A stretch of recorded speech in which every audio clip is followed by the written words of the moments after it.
Hello and welcome to the Atrium on your Packer LinkUp. Today is Thursday, September 25th, and we are talking about a bit of sad news. Packers loss at the hands of the dreaded and hated Dallas Cowboys. So I am in the unenviable position of having to sit in front of you and talk about something that I'd rather forget. But let's get started. It wasn't a good game for the Packers. I know there was some reason to believe we could actually hang with the Cowboys, but when the game was said and done, we just are not in the same class as that team for many reasons. Score 27-15. We just couldn't punch the ball in the end zone. If we had put touchdowns instead of field goals on the board, this might have been a 21-27 game by the time all was said and done. That's not the way it happened. We were ineffective in the red zone. And when you do that kind of thing, when you don't punch the ball into the end zone against a great team like the Dallas Cowboys, probably the best team in the NFL right now, it's not going to bode well for your team. I know at the beginning of this game, I really wasn't as concerned about win or loss because of how early it was in the season. Last season's game against the Cowboys at Dallas was when the season was far along. It really seemed like a matchup between two of the juggernaut teams who were in the end going to collide in the playoffs. At this point in the season, it would just be saying too much. Now, of course, I wanted the Packers to win. Of course, it would have been great if we had just slaughtered them.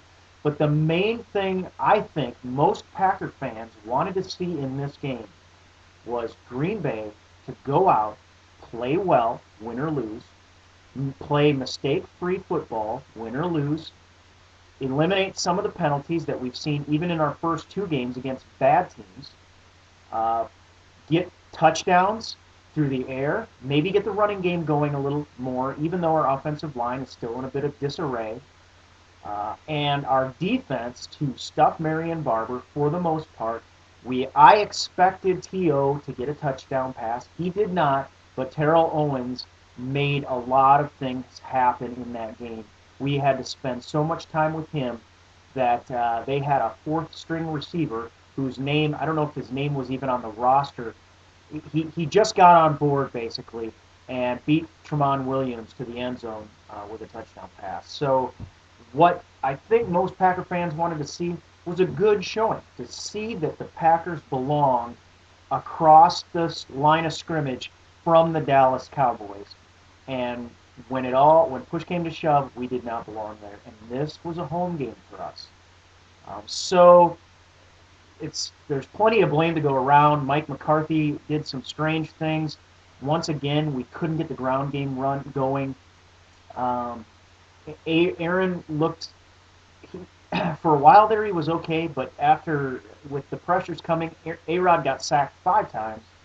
He looked nervous. It looked much more like the 49ers game in the preseason, and what that tells me is that neither Mike McCarthy nor Aaron Rodgers can handle a 3-4-4-3 defense. If it's not a Tampa 2, the Packers are in trouble. Now, you watch down the road, we had a lot of trouble last season against the Eagles. We lost to Dallas. I think we're too used to Tampa 2. We've got, a lot of that splitting that middle zone. Some of the things, the underneath stuff we do works for them. Whatever's going on, when we come up against a good 3-4 or 4-3 defense, we have all sorts of problems. We just can't get the job done. So Aaron Rodgers handled it admirably at first, but you could see it got to him. The line was not playing well, and Aaron Rodgers, here's one point of interest, and I know I'm going back to the Brett Favre era, and this is the Aaron Rodgers era, but this is one comparison that is important to make, is we want to see, now, Brett Favre, we had 16 years of all the things that he did wrong to talk about. The interceptions at, untimely times, but Brett Favre, when he was under duress, he could make a play just as easily. He could make as many plays as he could miss, and he made a lot more plays than he missed. Aaron Rodgers has a long way to go before he can say that when the chips are down, he will make a play. We've seen him run for a first down or two in the first couple of games against teams that have really not stellar defenses. The Cowboys have a stellar defense. And when the pressure was on, he almost threw a pick. He did have, he should have had one pick. He threw the ball away a couple times very weakly, and we didn't see him with the same kind of poise. He couldn't make a pass when it absolutely had to be there, and that we have to get that out of him. If we're going to go deep in the playoffs, your quarterback has to be able to do that. It has to be in his skill set. We don't know that. I'm not saying Aaron Rodgers can't. I'm saying we don't know that he can yet, and I'm also saying we've got to find McCarthy has to find some way to play better against defenses that aren't Tampa 2 or some version of it, because this will happen again and again until we do. Well, this is the assignment of blame, so I'm going to go on. Our wide receivers, James Jones dropped a bunch of passes. Jermichael Finley, why are you out there getting unsportsmanlike conduct on like a punt return?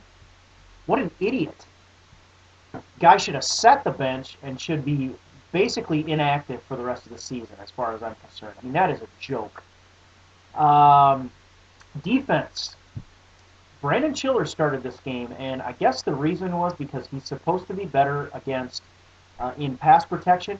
And Jason Witten, for a long time, was pretty much stymied in this game. So to some extent, I think that might have worked. And man, all of a sudden, Brandon Chiller was like an animal out there. 9 tackles, but later on they put Brady Papinga back in. He only had 4 or 5 tackles. I think 4 tackles. But I'm not quite sure you want to play that game with your linebackers. Brady Papinga has been great for the first 2 games. He had gotten a lot better in pass protection. I think they should have just stuck to their gun.